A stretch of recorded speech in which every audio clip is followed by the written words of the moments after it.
शेतकरी बंधूंनो, आपण बरेचसे पिकं घेत असतो. जसं व्हेजिटेबलमध्ये जर विचार केला तर टोमॅटो झालं, मिरची झालं, टरबूज, खरबूज झालं, गिलके, दोडके वगैरे झाले.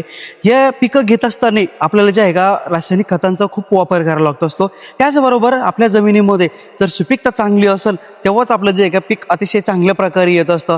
पण जर आपल्याला कमी खर्चामध्ये आणि अतिशय सुंदर जरी उत्पन्न आणायचं असेल तर आपल्याला जे आहे का ऑर्गॅनिझम वाढवणं खूप गरजेचं आहे. तसेच म्हणजेच की आपण आपल्या जमिनीमध्ये कुठलंही पीक लागवडीच्या आधी जर आपण शेणखत असो किंवा कंपोस्ट खत असो, वर्मीवाश असो यांचा जरी वापर केला तर अतिशय चांगल्या प्रकारे जे आहे का आपलं उत्पन्न वाढ होण्यासाठी पिकाची जी कॅपॅसिटी असते, रोगप्रतिकार शक्ती असते ती वाढवण्यासाठी अतिशय जबरदस्त आपल्याला जे आहे का ते काम करत असतं. त्यामुळे शेतकरी बंधूंनो, आपण जास्तीत जास्त जो फोकस करायचा आहे तो म्हणजेच की आपल्या जमिनीमध्ये आपण जैविकमध्ये कशाने वाढू शकतो. जसं की आपलं जे शेणखत आहे, शेणखतासारखी पॉवर ही कुठल्याही खतामध्ये नाही आहे. त्यामुळे आपल्याला जे आहे का कुठलंही पीक लावत असताना 2 पैसे आपले जातील शेणखतासाठी, पण आपल्याला जे आहे का त्याचा अतिशय चांगल्या प्रकारे जे आहे का फायदा होणार आहे.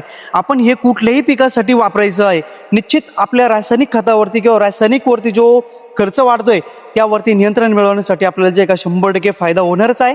त्याचबरोबर आपल्याला जे आहे का आपल्या जमिनीची सुपीकता वाढवण्यासाठी, जमीन भुसभुशीत होण्यासाठी त्याचा अधिकचा फायदा होणार आहे. त्यामुळे आपण जे कुठलंही पीक लावत असतो त्याच्या आधी जर आपल्याकडे जर शेणखत जरी असेल कुजलेलं व्यवस्थित तर त्याचा आपण वापर करू शकतो. त्याचबरोबर जे कंपोस्ट खत मार्केटमध्ये मिळत असतं त्याचा देखील जरी आपण वापर केला तर अतिशय चांगल्या प्रकारे जे आहे का आपल्याला त्याचा फायदा होणार आहे. धन्यवाद.